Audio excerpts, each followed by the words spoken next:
Assalamualaikum warahmatullahi wabarakatuh. Perkenalkan, kami dari kelompok 2 keperawatan gawat darurat dan kritis 2. Di sini kami akan melakukan tindakan RJP atau resusitasi jantung paru pada anak. Yang mana tujuannya adalah untuk mengembalikan dan mempertahankan fungsi organ vital pada anak henti jantung dan henti nafas. Nantinya akan dijelaskan mengenai pengertian yang lebih lengkap, kemudian apa saja sih hal yang harus dipastikan dan peralatan yang dibutuhkan. Selanjutnya nanti akan juga dijelaskan mengenai indikasi maupun kontraindikasi dari RJP pada anak ini, kemudian risiko apa saja yang akan ditimbulkan, serta jalannya prosedur itu sendiri. Baik, tidak perlu berlama-lama lagi, mari kita saksikan untuk video berikut ini. Yang harus kita ketahui terlebih dahulu yaitu, apa itu henti jantung? Henti jantung merupakan keadaan di mana terjadi penghentian sirkulasi darah secara mendadak yang ditandai dengan hilangnya tekanan darah arteri. Berdasarkan Kemenkes RI tahun 2014, diperkirakan setiap tahunnya terdapat sekitar 6.000 anak dan bayi yang mengalami henti jantung. Nah, gimana sih untuk pertolongannya? Kita simak videonya ya. Pertolongan yang tepat dalam menangani kasus kegawat daruratan henti jantung yaitu memberikan bantuan hidup dasar seperti resusitasi jantung paru. Resusitasi jantung paru merupakan satu kesatuan intervensi yang bertujuan untuk mengembalikan dan mempertahankan fungsi vital organ pada anak henti jantung dan henti nafas. Intervensi ini harus dilakukan sesegera mungkin sebagai upaya menyelamatkan nyawa dari korban, dan RJP ini melibatkan pijat jantung luar dan bantuan nafas. Nah, sekarang algoritma RJP pun sudah berubah. Yang pertamanya ABC, Airway Breathing Circulation, menjadi CAB, yaitu Circulation Airway Breathing. Yang pertama, di sini kita akan menjelaskan mengenai circulation. Mungkin teman-teman bisa melihat video selanjutnya. Penilaian sirkulasi dilakukan 10 detik dengan meraba nadi karotis dan juga femoralis. Kapan sih RJP dapat dilakukan? RJP dapat dilakukan yang pertama frekuensi kurang dari 60 kali per menit dan juga anak terlihat tanda perfusi kurang seperti pucat dan sianosis. Jika frekuensi nadi lebih dari 60 kali per menit tetapi anak tidak bernapas, lanjutkan bantuan napas tanpa kompresi dada. Lalu cara memberikan bantuan napas, yang pertama ada bantuan napas diberikan 12-20 kali per menit, yaitu satu penapasan tiap 3-5 detik sampai pasien bernapas spontan kembali. Kemudian sambil melakukan bantuan napas, nilai pulsasi arteri tiap 2 menit secara singkat atau tidak lebih dari 10 detik. Yang selanjutnya adalah airway. Pada anak yang tidak sadar, lidah sering terjatuh ke belakang dan dapat menyebabkan sumbatan jalan nafas. Penolong harus membuka jalan nafas dengan manuver head-tail chin lift yang dapat dikerjakan baik pada pasien trauma maupun non-trauma. Nah, apabila terdapat kecurigaan trauma servikal, maka dilakukannya dengan teknik jaw thrust. Untuk mempertahankan terbukanya jalan nafas, dapat dilakukan pemasangan alat orofaringeal dan selang nasofaringeal. Orofaringeal dengan ukuran tertentu digunakan pada pasien yang tidak sadar, teman-teman.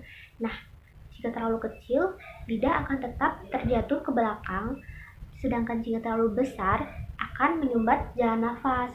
Nah, pemasangan selang nasofaringeal ini diindikasikan pada pasien dengan kesadaran yang tidak terlalu terganggu.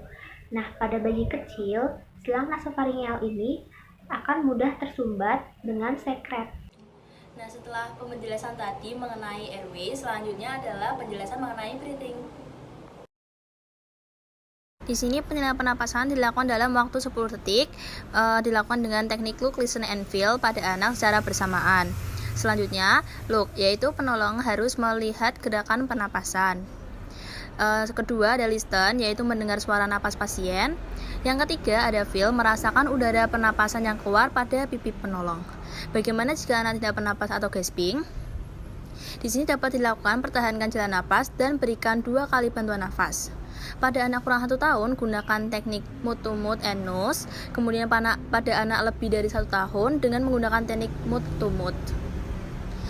Tindakan apa yang dihindari saat pemberian napas buatan? Pemberian napas buatan yang berlebihan merupakan hal yang harus dihindari. Mengapa? Yaitu dapat menyebabkan pneumotoraks, kemudian regurgitasi lambung, dan berkurangnya curah jantung. Kompresi dada dilakukan secara push hard and fast dengan kedalaman sepertiga diameter antero-posterior dada dan harus kembali sempurna atau complete recoil setelah setiap kompresi dengan minimal interupsi. Untuk anak kurang dari 1 tahun dan penolong seorang diri, kompresi dilakukan dengan teknik 2 jari yang diletakkan di bawah garis intermamaria. Teknik ini dapat dilakukan dengan 1 atau 2 tangan. Pada anak yang lebih besar, kompresi dada dilakukan pada setengah bagian bawah sternum dengan pangkal pergelangan tangan dan dapat dilakukan baik dengan 1 atau 2 tangan. Nah, untuk semua tenaga kesehatan dituntut untuk memulai RJP segera setelah diagnosis henti napas atau henti jantung dibuat. Tidak ada pernafasan spontan, refleks muntah, dan dilatasi pupil yang menetap selama 15-30 menit atau lebih merupakan petunjuk kematian otak, kecuali pada pasien hipotermi atau di bawah efek barbiturat atau dalam anestesi umum.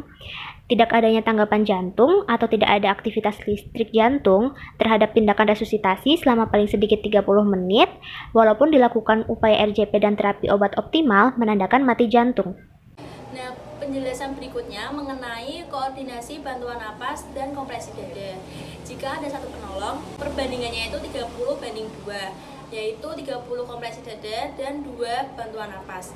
Apabila ada 2 penolong, bisa 15:2, 15 kompresi dada dan yang 2 bantuan napas. Selain itu, kita juga perlu mengetahui alat apa saja yang diperlukan dalam melakukan RJP pada anak. Jadi, alat yang diperlukan dalam melakukan RJP pada anak yang pertama adalah bag valve mask. Bag valve mask digunakan untuk membantu dalam pemberian ventilasi secara aman dan efektif. Yang kedua, defibrilator. Defibrilator digunakan dalam memberikan bantuan hidup lanjutan jika terdapat irama jantung yang shockable. Yang ketiga, laringoskopi. Yang keempat, endotracheal tube. Yang kelima, tabung oksigen dan suction. Yang keenam, alat monitor detak dan irama jantung seperti stetoskop dan monitor EKG. Yang ketujuh, monitor saturasi dan ETCO2 atau end-tidal carbon dioxide. Yang kedelapan, Brusilov tape, yaitu grafik yang digunakan untuk memprediksi berat badan bayi dan anak saat dalam keadaan kritis dan tidak memungkinkan untuk melakukan pengukuran berat badan secara langsung.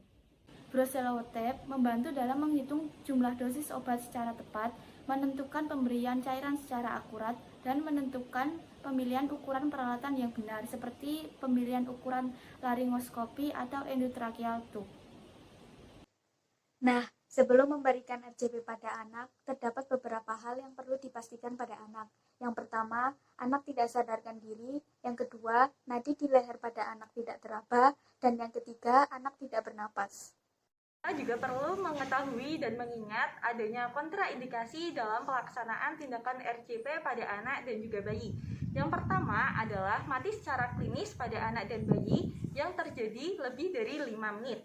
Yang kedua, tidak memungkinkannya dilakukan RJP pada anak dan bayi karena tidak adanya izin atau orang tua memutuskan untuk tidak dilakukannya tindakan RJP.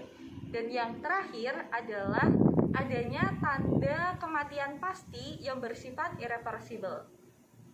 Nah, walaupun dilakukan dengan benar, RJP juga dapat menyebabkan komplikasi.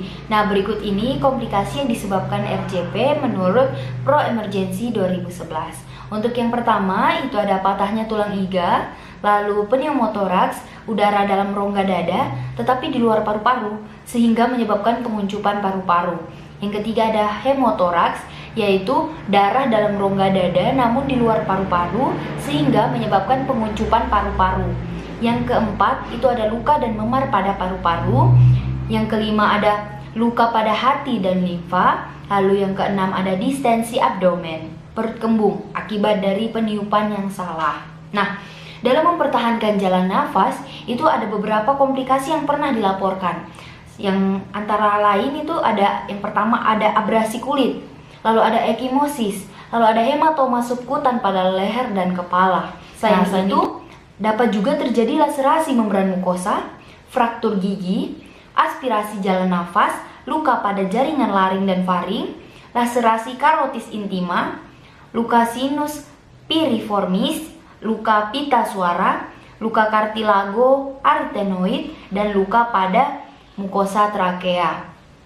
Lalu untuk komplikasi akibat kompresi dada antara lain itu ada fraktur tulang iga dan sternum, sangat sering terjadi, lalu luka pada pleura dan jantung, lalu ada petekia pada konjungtiva, pendarahan retina, perdarahan subarachnoid, atelektasis paru, laserasi paru, hemotoraks, pneumotoraks, cedera tulang leher, tamponade perikardial, serta laserasi hati, lien, pankreas, lambu, dan usus.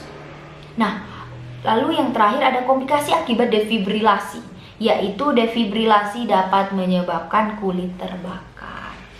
Seperti itu. Nah, selanjutnya adalah demonstrasi prosedur RJP pada anak.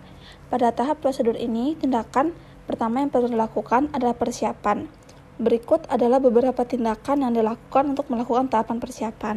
Yang pertama adalah menerima pendelegasian dari dokter untuk tindakan medis. Yang kedua, jelaskan tindakan yang akan dilakukan perawat kepada keluarga pasien. Kemudian yang ketiga, pasien ditidurkan terlentang dengan posisi datar dan pasang papan RJP. Lalu kemudian terakhir, jaga privasi klien. Assalamualaikum warahmatullahi wabarakatuh. Perkenalkan, saya dengan Mirojati Nurul Syarifah. Saya di sini akan menjelaskan mengenai prosedur resusitasi jantung pada pasien anak. Hal pertama yang perlu dilakukan yaitu mengecek 3A, yaitu aman penolong, aman pasien, dan aman lingkungan. Aman penolong yaitu dengan menggunakan APD seperti masker dan sarung tangan. Sebelumnya, cuci tangan 6 langkah, kemudian menggunakan sarung tangan.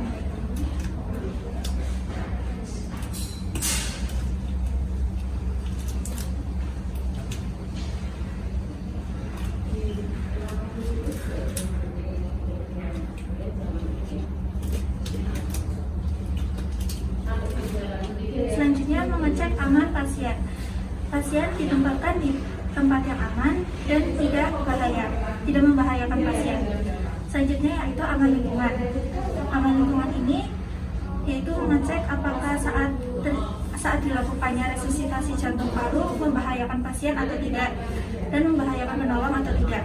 Selanjutnya yaitu mengecek respon pasien dengan alert atau melihat apakah pasien ini sadar penuh atau tidak. Apabila tidak, lanjutkan dengan verbal, memanggil pasien menggunakan namanya. Dek, bangun dek, dengan suara saya tidak, sambil menepuk pundak pasien. Apabila pasien tidak sadar, lanjutkan dengan pain atau rangsang nyeri di bagian sternum. Memberikan tekanan pada bagian sternum pasien. Apabila pasien unresponsif, lanjutkan dengan memanggil pertolongan atau memanggil kode blue tim. Sus, tolong panggilkan tim kode blue. Baik. Selanjutnya yaitu mengecek nadi dan nafas pasien kurang dari 10 detik menggunakan look, listen, and feel. Look yaitu untuk melihat pergerakan dada pasien, listen yaitu untuk mendengarkan suara nafas pasien, dan feel untuk merasakan adanya hembusan nafas pasien. Kemudian mengecek nadi karotis di bagian leher pasien. Apabila tidak ada nafas pada pasien namun nadi teraba, maka lakukan pembukaan saluran nafas menggunakan head tilt apabila tidak ada cedera, dan jaw thrust apabila ada cedera. Head tilt dan chin lift seperti ini untuk pada pasien tidak ada cedera, kemudian jaw thrust pada pasien dengan cedera leher. Seperti itu. Kemudian apabila tidak ada sumbatan pada jalan nafas pasien, berikan rescue breathing atau bantuan pernafasan. Apabila nadi pasien tidak teraba, lanjutkan dengan resusitasi jantung paru. Lakukan RJP sebanyak 15 kali kompresi 2 ventilasi apabila ada 2 penolong, dan 30 kompresi 1 ventilasi apabila ada 1 penolong.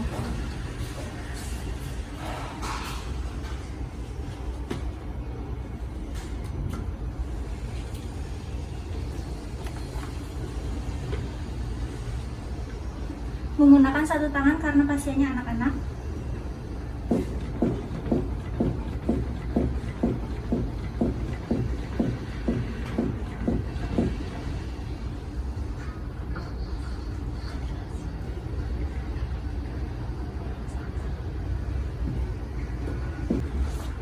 Operasi dilakukan selama 2 menit atau sampai nadi teraba.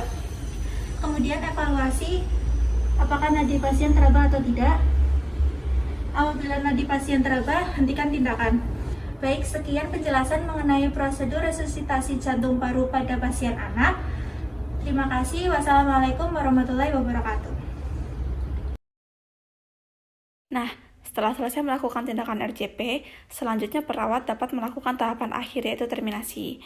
Beberapa tindakan yang dapat dilakukan pada terminasi adalah yang pertama, menjelaskan kepada pasien atau keluarga pasien bahwa tindakan telah selesai dilakukan, lalu membereskan alat dan merapikan tempat semula, mengkaji respon pasien, mencuci tangan, dokumentasi dengan mencatat tanggal dan waktu pasien menunjukkan gejala henti jantung, lalu catat waktu dan tindakan yang dilakukan serta evaluasi, dan catat waktu dan obat yang diberikan serta evaluasi. Terima kasih sudah menyaksikan video edukasi dari kelompok kami mengenai RJP pada anak. Semoga apa yang sudah kita saksikan bersama dapat menjadikan manfaat dan juga ilmu baru untuk kita semua. Mohon maaf bila ada kesalahan dari kami. Kritik dan saran sangat kami perlukan untuk memperbaiki kemampuan kami dalam praktek selanjutnya.